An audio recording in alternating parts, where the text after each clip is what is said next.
MMS, or the MongoDB Monitoring Service, is a service provided by MongoDB that gives you detailed monitoring and alerting on the performance of your MongoDB servers, and also has tools to automate the launching and configuring of your database servers.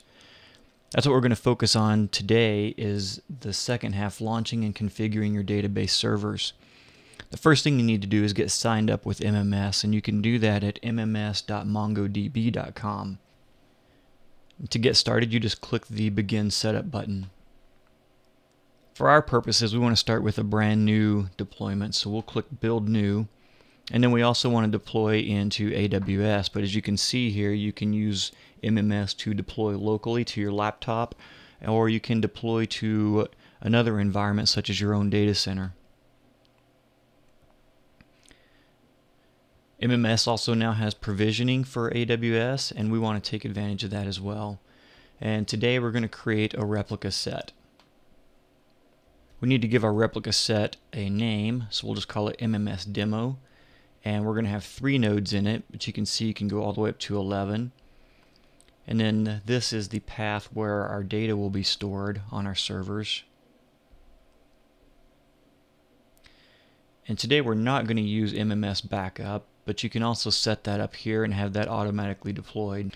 We need to give MMS a little bit of information about our AWS environment, and we need to provision a role for it so that the Mongo monitoring service has a way to access our Mongo servers. So we're going to switch over to our AWS environment here, and I'm already logged into EC2. We're going to go into Identity and Access Manager. And we're going to select roles and then create a new role. And we're going to call our role MMS Demo. And we need to select role for cross-account access, because what's going to happen is Mongo has their own AWS role, and we need to allow that role access to our AWS resources. So we're going to choose Allow IAM users from a third-party AWS account to access this account. And then we need to copy and paste the account ID and external ID from MMS. So here's the account ID.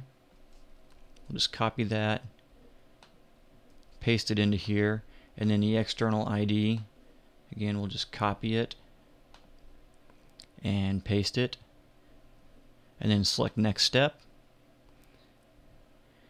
And under the policies here, we don't want to select anything. We're not actually going to attach a policy this way, so we'll just hit Next, and then we'll go ahead and click Create Role. We're going to select our role from the list here, and then go to Inline Policies and click Create New, or click here to create a new one. And we're going to use a custom policy. Policy name, we can call it MMS Demo again. And then the policy document there's actually a blog post from MongoDB that has the policy statement we need to make this work.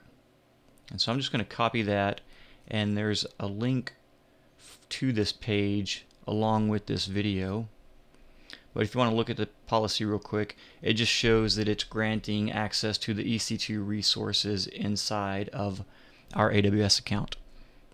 So we'll apply that policy. So we're ready to continue with our MMS setup, and the next step is to enter the credentials from EC2 or from AWS that we created in the last step. So we'll go back to our AWS console, go to roles, and then select the role that we created, and we'll copy the ARN and paste that in, and then choose our default region, and I'm going to use US West 2 for this. Alright, and we are ready to configure our EC2 instances. So we can choose a server name prefix, and we've used this for everything else, so we'll stick with MMS Demo. We can select the region that we want if we want to change that from the defaults in the previous screen. And then we can also choose which operating system. You can choose between Amazon Linux or Ubuntu. We need to pick our size. And then if you want to include extra storage, this will be where your Mongo data gets stored. And we'll start with a 10 gig partition. And then you also have the option to have this volume deleted whenever the instance is terminated. For your location, you can choose EC2 Classic. I want mine inside of my VPC. And then the subnets, I want it spread across all the subnets inside my VPC. And then the next step here is to choose a security group.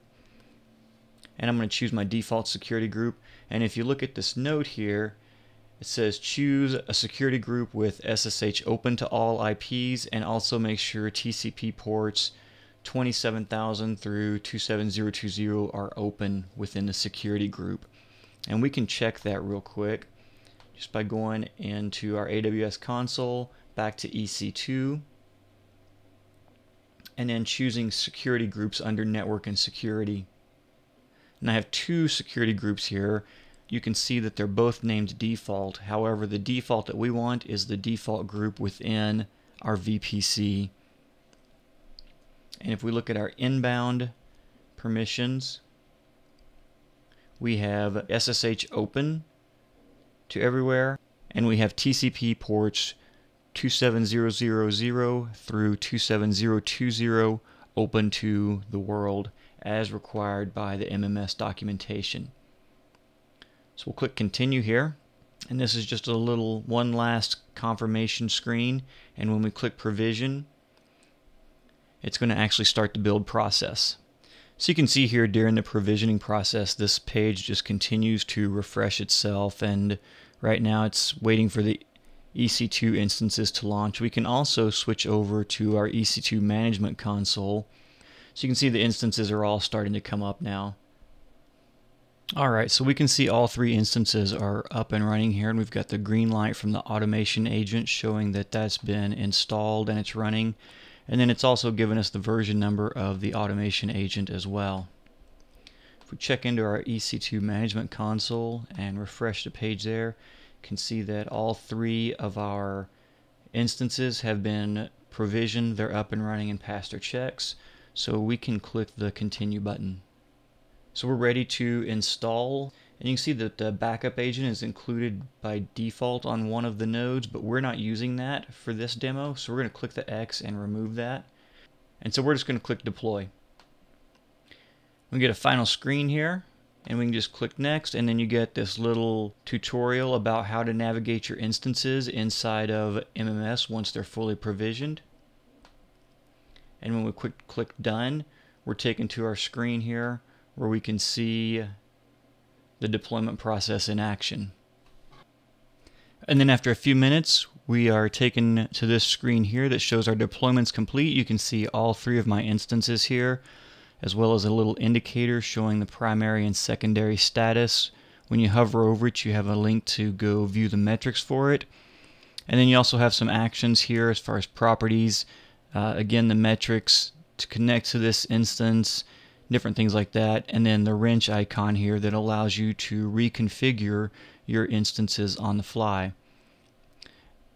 There's two different ways you can look at this. You've got individual editors for each individual member of your replica set, and then you've also got the replica set as a whole that allows you to make changes to the entire replica set at once. And our MMS replica set is now up and running.